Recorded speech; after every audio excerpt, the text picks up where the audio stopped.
शेषाद्रिशेखर विभो तव सुप्रभातम्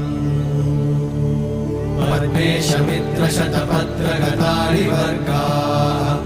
हर्तुं श्रियं कुवलयस्य निजाङ्गलक्ष्म्या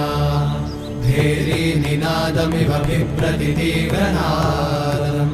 शेषाद्रिशेखर विभो तव सुप्रभातम् श्रीमन्नभीष्टवरदाखिललोकबन्धो श्री श्रीनिवास जगदेकदयैकसिन्धो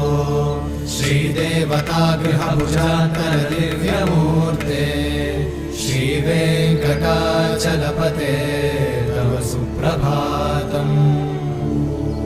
श्रीस्वामि पुष्करिणिकाप्लवनिर्मलाङ्गा श्रेयोर्थिनो हर विरिञ्चि सनन्दनाद्या द्वारे